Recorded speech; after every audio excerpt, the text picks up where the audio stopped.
Hello, beautiful soul. I wanted to come on today and just speak about the power in knowing who you are.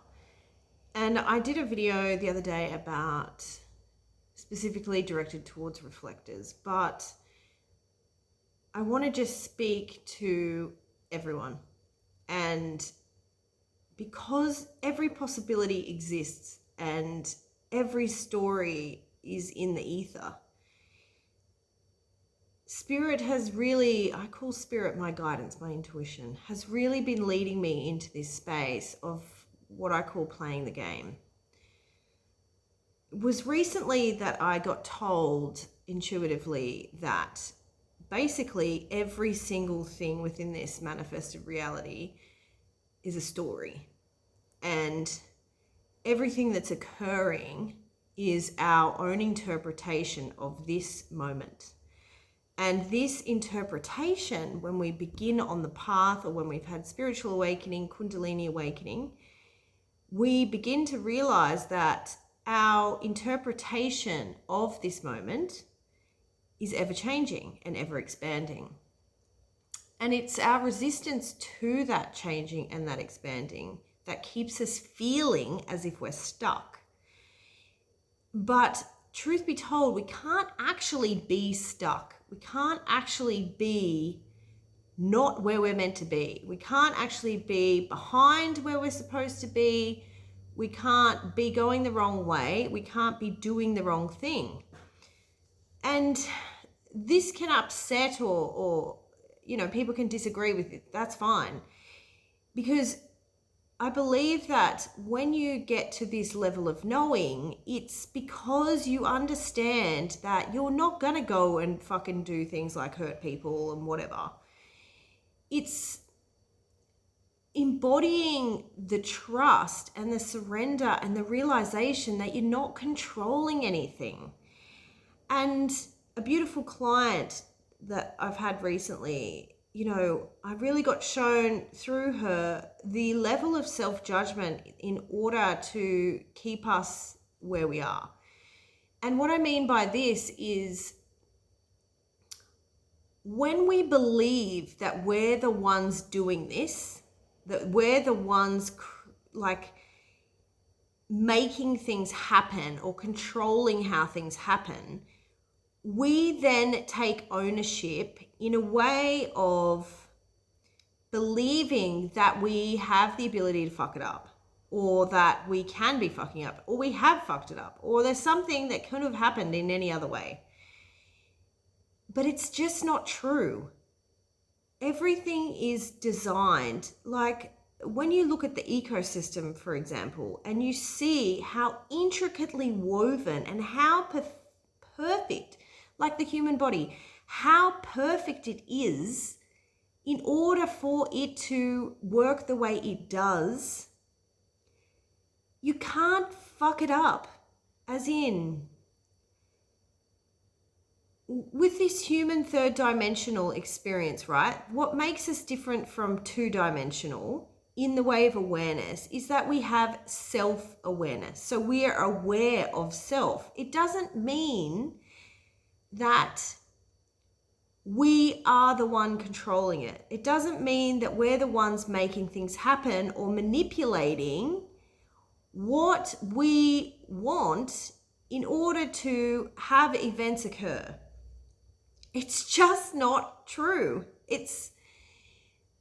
We're not, to believe that we are that level of, I guess, divine creation, if you want to call it. It's like making the sun rise and set, making the tide come in and out, making the phases of the moon look different, making flowers grow and blossom, making bees collect pollen to make honey.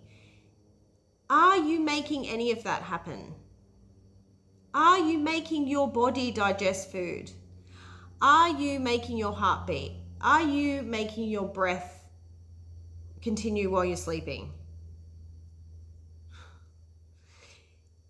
Was it you who chose what job you had last? You may have seen the job advertised and gone for an interview, but did you make the decision? No. Was it you that controlled the weather yesterday?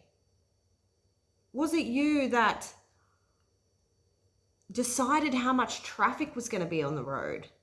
No. It is literally our interpretation of what actually is in reality that's occurring all on its own. Free will is our level to be able to accept and acknowledge that which is naturally occurring and to let go. And even me saying this, it's not something that you can do. It's like I'm not making a video because I want to do something. It's just happening. Just like whoever's watching it is watching it because it's just happening. And the biggest key within this is forgiveness of self, because it's our belief that we can fuck it up, or that we are fucking it up, or that we have fucked it up, that prevents us from moving forward. And even that, like, we're not even doing that. This is why there's so many levels of awareness, because it's like embodying where you're at the time where you're there, and then realizing all of it, none of it's true. And that when you understand that there's no control and you're living in this level of surrender where you can actually go, fuck, I'm not controlling any of this, and I keep being reminded just to let go, and it's the only thing that I can do, then you start to go, okay, how can I play the game? How can I use these stories that are presenting within my reality as keys, as ways where I can interpret my meaning, because that's what we're all doing, interpret my meaning of reality in order to have a progressive journey of this ever-changing moment. And how can it benefit me in the best way in order for me to move forward? And there's nowhere else you can be. There's nothing else you could be doing other than exactly what you're doing right when you're doing it. And you can't do it any other way. Reality is just occurring. This moment is just happening. And all we have is an everlasting, an ever-changing interpretation of it. What does it mean to me? What does it mean to you? What is life? What is reality? It's up to us to play the game.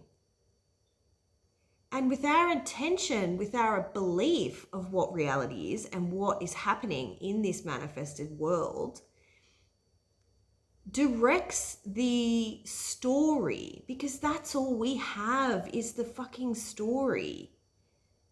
So we can make it one of fantasy-filled wonder and awe, or we can make it one of total destruction and devastation, because both of those stories exist. It's up to us to decide which story we want to live in, what story we want to tell, what meaning we want to give to this ever-changing moment, because that's all there is that exists. The rest is just a story. Everything is a story. And moving into the level of playing the game, it's freeing. I believe some people feel like it's scary. It's like letting go of the ego. The ego is the one that wants to control, the one that thinks it's important enough to be fucking making things happen, but it's not. It isn't making anything happen. And then when you focus on, okay, what is the story I'm telling myself? What is my interpretation of this ever-changing moment? And that's going to hold within it the keys to who you are. And this is why the important factor above all else is to know who you are and allow this reality, this manifestation, this experience to show you that, to birth it out of you, to feel it inside you, and know that you're just making up this meaning. And when you feel it, and when you see it, and when you know it, it feels fucking good, it feels right, and you don't have to control it. You can just surrender into it and say, universe, show me how good it can get. I choose to write my own path through my story, not through manipulation of the manifested reality, because I ain't controlling a thing when it comes to that. I hope this helps.